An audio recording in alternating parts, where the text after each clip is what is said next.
Elizabeth, come on out, young lady.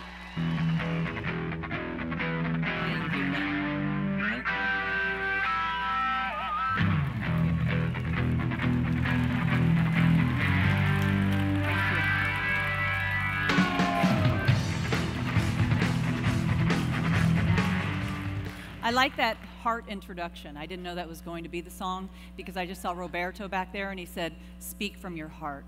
And that's really what it's all about. So I know sometimes I get long-winded, so I got to get through this, but I have so much to share with you, and I want to share from my heart because it's such an honor to be here. It is my third year in a row on the stage, which is kind of mind-boggling. They're having me back again, but I'm glad to be here to get my message across from you. And I want to start with a quote from Martin Luther King. Our lives begin to end the day we become silent about the things that matter. And I think more than ever in our lives right now, and especially with the given profession of so many of you out there, that is so important because this is, if I had a title for this, I want it to be called Beyond Chiropractic, and we'll get into that in a minute. But I run a site, Health Nut News, as he was telling you, and I've had it. Actually, this week is the 4-year anniversary of having the site, so that's kind of wild. Yeah, it's gone by very quickly. And when I made the site's name, it was supposed to be very lighthearted and Health Nut News, and I never expected to start writing about such serious stuff. I even have a backup page called Raw Food Revolution, and the plan was kind of do raw foods, we do comedy, parody videos, and just funny health nut stuff. But the site did end up taking a little more of a serious turn.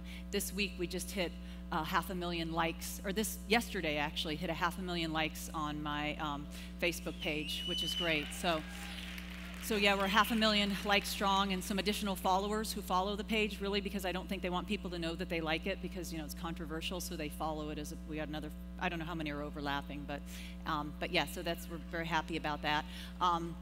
My significant other for the last 9 years, I have to give him a shout out, is Dr. Mercola, Joe. So I know we all love him, yes.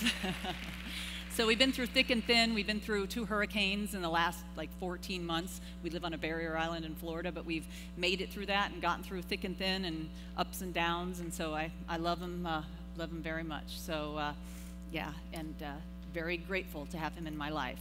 On to a more serious note, we are at 84 holistic doctor deaths. I won't concentrate on that, but some of you know it's only about 5% about what I write about on the site, but unfortunately it's the 5% people remember. So, but I think it's important that we talk about this, and I know some of these were your colleagues, and some of these were our Dr. Joe's and my friends, personal friends. We've been in their home, they've been in ours, and it is very tough having lost so many, and since Dr. Bradstreet on June 19th, 2015.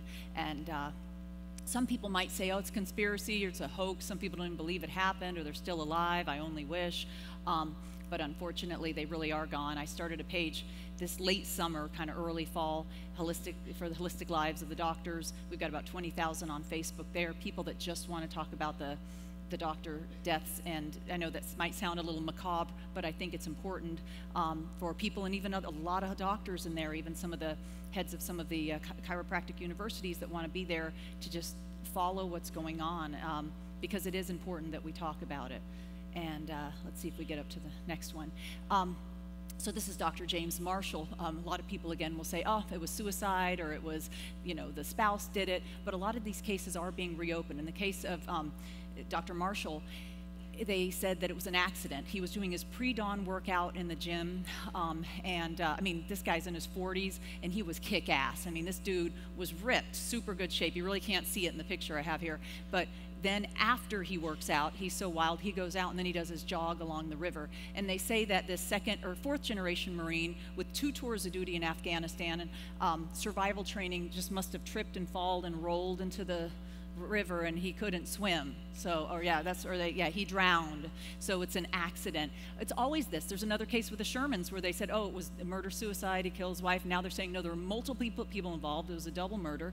So now Dr. Marshall's wife, who is also a doctor, Dr. Suzanne Marshall, has come forward, hired her own investigators, and I have to give this woman credit because she's not afraid to go out there as an osteopath and say, my husband was murdered, and the cops aren't saying it. This has to be talked about.